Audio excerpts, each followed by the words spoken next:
Hello friends, welcome back to PV classes. आज हम बात करेंगे ईवीएस यानी कि पर्यावरण में उत्तर पहचानने की ट्रिक, पॉजिटिव और नेगेटिव टैग के बारे में, जिससे आपको एग्जाम में ईवीएस शिक्षण को हल करने में आसानी होगी। तो चलिए स्टार्ट करते हैं। यहाँ से पहला हमारा, इसके बाद हमारा पहला है पॉजिटिव टैग। तो इसमें क्या क्या है देख लीजिए। अवसर देना है ना, तो किसी भी ऑप्शन में आपको अवसर देना मिले तो आपका ऑप्शन सही होगा। अवसर देना, बच्चे को स्वयं करके सीखने या अभिव्यक्ति के अवसर देना हमेशा क्या होता है, सही होता है ना। तो बच्चे को स्वयं करके सीखना या अभिव्यक्ति के अवसर देना। अगला हमारा अवलोकन और अनुभव। तो बच्चा अपने परिवेश को देखकर और अनुभव करके सीखता है। अवलोकन और अनुभव, बच्चा अपने परिवेश को देखकर और अनुभव करके सीखता है। क्या है, अवलोकन और अनुभव। अगला हमारा खोजना और पूछताछ। ये सभी पॉजिटिव टैग हैं। खोजना और पूछताछ, बच्चों में जिज्ञासा पैदा करना और उन्हें प्रश्न पूछने के लिए प्रोत्साहित करना। क्या है, खोजना और पूछताछ।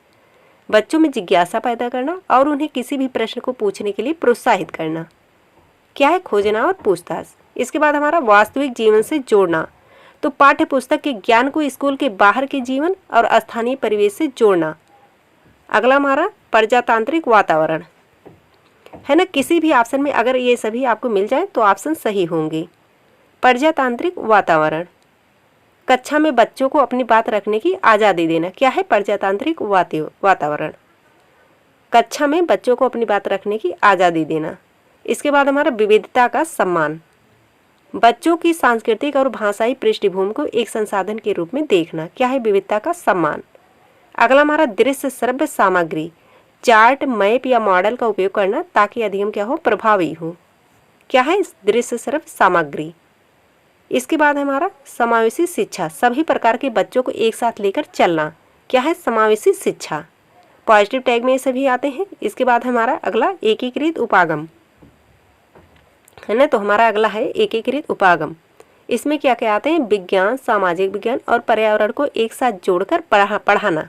क्या है, एकीकृत उपागम है ना। एकीकृत उपागम क्या है, विज्ञान, सामाजिक विज्ञान और पर्यावरण को एक साथ जोड़कर पढ़ाना। इसके बाद हमारा संवेदनशीलता, पर्यावरण, लिंग और जात के प्रति बच्चों को संवेदनशील बनाना। इसके बाद हमारा अगला क्षेत्र भ्रमण, वास्तविक दुनिया को दिखाने के लिए बाहर ले जाना है ना। ये सभी पॉजिटिव टैग में आते हैं। क्षेत्र भ्रमण, वास्तविक दुनिया को दिखाने के लिए बाहर ले जाना। इसके बाद हमारा संदर्भगत अधिगम है ना। तो इसमें क्या होता है, संदर्भगत अधिगम, बच्चे को उसके स्थानीय परिवेश और जानी पहचानी स्थितियों के माध्यम से सिखाना। क्या है, संदर्भगत अधिगम, बच्चे को उसके जो होता है स्थानीय परिवेश और जानी पहचानी स्थितियों के माध्यम से सिखाना। अगला हमारा हस्तपरक गतिविधियाँ। ये सभी आपके पॉजिटिव टैग हैं है ना। तो किसी भी ऑप्शन में अगर आपको ये सभी मिलते हैं तो ऑप्शन क्या होते हैं, सही होते हैं। हस्तपरक गतिविधियाँ, जहाँ बच्चा अपने हाथों से कार्य करके सीखता है तो ज़्यादा अच्छे से सीखता है ना। जहाँ बच्चा अपने हाथों से कार्य करके सीखता है उसे क्या कहेंगे, हस्तपरक गतिविधियाँ। अगला हमारा पोर्टफोलियो, बच्चे की प्रगति का क्रमिक ब्यौरा जो होता है किसमें होता है, पोर्टफोलियो। यह मूल्यांकन का सबसे अच्छा तरीका होता है ना, पोर्टफोलियो। अगला हमारा विविधता, कक्षा में अलग अलग भाषा और संस्कृति के बच्चों को एक संसाधन मानना, विविधता। अगला हमारा इसके बाद सहभागिता और सहकारिता, बच्चों का आपस में मिलकर समूह कार्य करना। क्या है, सहभागिता और सहकारिता। इसके बाद हमारा प्रोत्साहित करना है ना। तो इसके बाद हमारा प्रोत्साहित करना, बच्चों को प्रश्न पूछने और अपने विचार साझा करने के लिए बढ़ावा देना। अगला हमारा पोषण करना, बच्चे की स्वाभाविक जिज्ञासा और रचनात्मकता को पोषण देना। इसके बाद हमारा अगला सहयोग की भावना। अगला क्या हमारा, सहयोग की भावना, समूह में कार्य करना और एक दूसरे की मदद करना। क्या है, सहयोग की भावना। इसके बाद हमारा लोकतांत्रिक वातावरण, जहां बच्चा बिना डरे सवाल पूछ सके उसे क्या कहेंगे, लोकतांत्रिक वातावरण। अगला हमारा चित्र पढ़ना और मैपिंग, नक्शे के माध्यम से दिशा, दूरी और सापेक्ष स्थिति की समझ विकसित करना। चित्र पढ़ना और मैपिंग, नक्शे के माध्यम से दिशा, दूरी और सापेक्ष स्थिति की समझ विकसित करना। इसके बाद हमारा पर्यावरण के प्रति सरोकार संवेदनशीलता, कचरे का प्रबंधन, पानी की बचत और जीव जंतुओं के प्रति दया भाव विकसित करना। है ना। क्या है, पर्यावरण के प्रति सरोकार और संवेदनशीलता। अगला हमारा विविध अधिगम विस्तार, शिक्षण को केवल किताबों तक सीमित न रखकर गतिविधियों के माध्यम से विस्तार देना। अगला हमारा प्रायोगिक कार्य, बच्चों को छोटे छोटे प्रयोग खुद करने देना, है ना, जिससे वो अच्छे से सीखेंगे। इसके बाद है हमारा निगेटिव टैग। निगेटिव टैग के अगर इनमें से कोई भी आपको एग्जाम में मिले, मतलब ऑप्शन में किसी भी ऑप्शन में, तो क्या होंगे, उसको आपको काट देना है, यानी उसको नहीं छोड़ देना है आपको। तो पहला हमारा इसमें रटना या याद करना। शिक्षा का उद्देश्य जो होता है कभी भी रट्टा मारना नहीं होता, है ना। रटना या याद करना, शिक्षा का उद्देश्य कभी भी रट्टा मारना नहीं होता। केवल मात्र ही, यदि विकल्प में लिखा हो कि केवल पुस्तक से पढ़ाना है तो वह नकारात्मक है ना, केवल मात्र ही। अगला हमारा व्याख्यान विधि, प्राथमिक स्तर पर लंबी व्याख्या या लेक्चर देना गलत माना जाता है। अगला हमारा कठोर अनुशासन, बच्चों को डराकर या चुप कराकर रखना शिक्षा के खिलाफ है, कठोर अनुशासन। अगला हमारा ग्रेडिंग और रैंकिंग, बच्चों को पास फेल या होशियार कमजोर में बांटना क्या है, गलत है। अगला हमारा सीमित करना, क्या है अगला हमारा, सीमित करना, बच्चे के ज्ञान को किसी एक दायरे या पाठ्यक्रम तक सीमित रखना। अगला हमारा त्रुटियों को अनदेखा करना, गलतियां सीखने का हिस्सा है, उन्हें नज़रअंदाज नहीं करना चाहिए।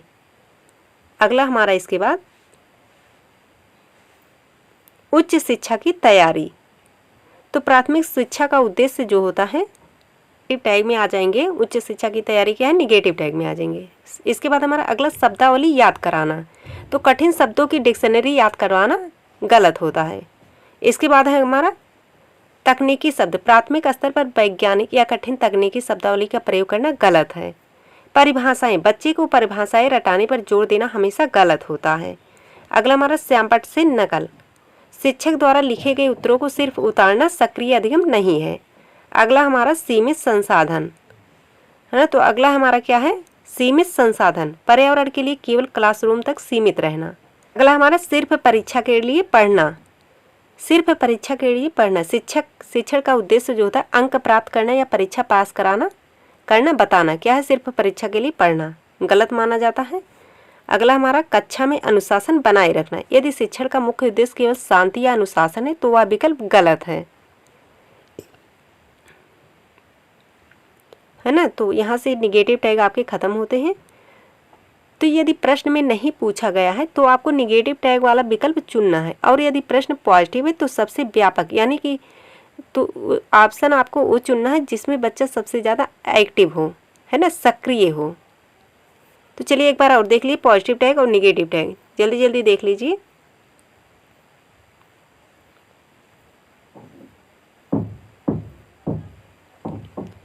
तो पॉजिटिव टैग में आ जाएंगे हमारा अवसर देना, अवलोकन और अनुभव, खोजना और पूछताछ, वास्तविक जीवन से जोड़ना, प्रजातांत्रिक वातावरण, विविधता का सम्मान, दृश्य श्रव्य सामग्री, समावेशी शिक्षा, एकीकृत उपागम, संवेदनशीलता, क्षेत्र भ्रमण, संदर्भगत अधिगम, हस्तपरक गतिविधियाँ, पोर्टफोलियो, विविधता, और क्या है पॉजिटिव टैग में, सहभागिता और सहकारिता, प्रोत्साहित करना, पोषण करना, सहयोग की भावना, लोकतांत्रिक वातावरण, चित्र पढ़ना और मैपिंग, पर्यावरण के प्रति सरोकार, संवेदनशीलता, विविध अधिगम विस्तार, प्रायोगिक कार्य, ये सभी क्या है पॉजिटिव टैग।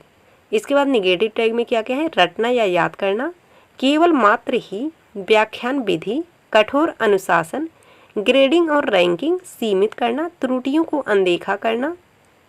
इसके बाद हमारा उच्च शिक्षा की तैयारी, शब्दावली याद कराना, तकनीकी शब्द, परिभाषाएं, श्यामपट्ट से नकल, सीमित संसाधन, सिर्फ परीक्षा के लिए पढ़ना, कक्षा में अनुशासन बनाए रखना, ये सभी क्या है निगेटिव टैग।